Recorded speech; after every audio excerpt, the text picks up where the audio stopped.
Friends of UNH Women's Hockey present Coach's Corner with head coach Brian McCloskey. Hi, the Friends of UNH Women's Hockey present Coach's Corner. I'm Phil Kincaid along with head coach Brian McCloskey for our first show of the new year. Take a look at what's happened in the past week and a couple of real nice victories, Coach. It started out here last Saturday night with a very strong performance against one of the top-rated teams in the country, Dartmouth, an 8-3 win, and then a kind of exciting, dramatic 4-2 victory, very important victory over Northeastern. Let's talk a little bit about, let's start out with that Dartmouth game and what you saw that was encouraging from your perspective. Well, we did, obviously, Mark Hudak's team. We've had some great games with Dartmouth over the years. Always a good skating team. Probably the biggest positive that night was special teams. In particular, our power play was very efficient. But I thought we skated really well. We had great energy. We played well on both sides of the puck. We haven't been...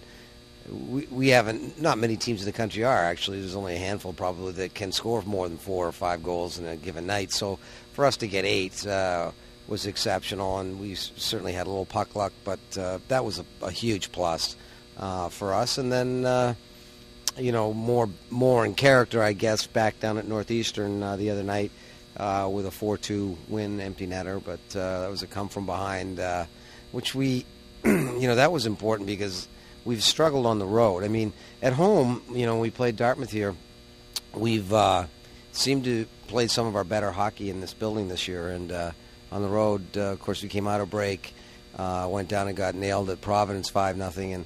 And, the road just has not been easy for us. And Northeastern's got outstanding goaltending tandem. And, we really had to work for the win. But those are 2 huge points. So, I mean, hopefully the Dartmouth game, the Northeastern game, gives us a little momentum going into this weekend because other than the Harvard game late February, we're into the stretch run now with 9 or 10 league games to finish. Well, the one similarity between those 2 games the last week that I saw was that you're up 4-0 in the Dartmouth game, but then gave up 2 quick goals near the end of the second period. But the team responded immediately, came back and scored 2 quick goals of its own to give yourself another 4-goal lead. Same thing down in Providence. It's a tie game. Suddenly you give up a shorthanded goal. Time's running out. Your back's to the wall. The team responds, scores a couple of goals, walks out with a 4-2 victory. It seems that, when the things are a little tough, the team seems to get going. Well, I think what's happening, of course, we moved Courtney Bouchard back on the point, and that's given us another... a little more depth, skating depth, puck handling depth back there. And that's really, I think, changed our dynamic. And then, as you noted, I think our team's starting to get some confidence that they can respond to the adversity that they're going to face down the stretch. And, we've got Maine coming up this weekend. And although they've, they like Northeastern, Vermont, have really had to scratch and claw for wins, you can't take anybody in our league. That's the one thing that you look around the country, you're seeing the really now as we head into the last week of January, the effects of parity, because you see how many teams, what in the first half people thought were upsets, now they're realizing, on a given day, there's really anybody in Hockey East and the other 2 leagues, I'm sure, feel the same way. There's really not any games you can look past. Well, when you played Maine earlier this season, it was a 7-1 victory. I believe you played on their ice. Yeah. It's been a couple of months since then. They're coming down here to play a couple of games Friday and Saturday.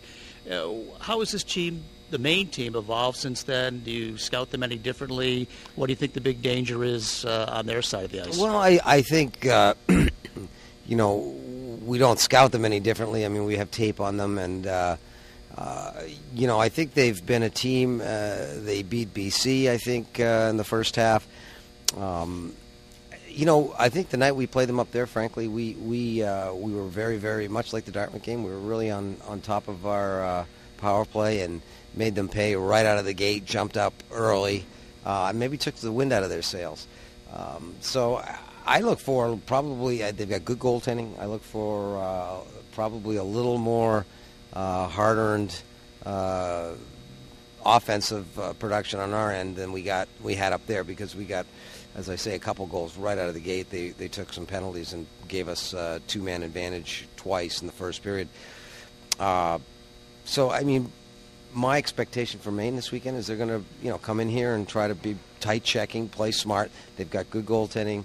They've done a good job killing penalties this first half. So I think it'll be, there'll be 4 points that we'll have to scratch and claw for. And they're big points. At this point, you really can't look at anything, Phil, in our league and say, oh, well, it's this team or that team because, any 2 points you drop could drop you from second to fifth or vice versa. And you've got that wild thing now where there's shootout points that weren't That's there right. years ago. You look back on it, and I think through the history of Hockey East women's, as long as it's been around, it's either been Providence or UNH, usually at the top of the pack and everybody else kind of following behind. But you look at the standings now, there's 5 teams that could win this thing. Absolutely, and it's going to come down to, who takes care of business with the teams that aren't in that group.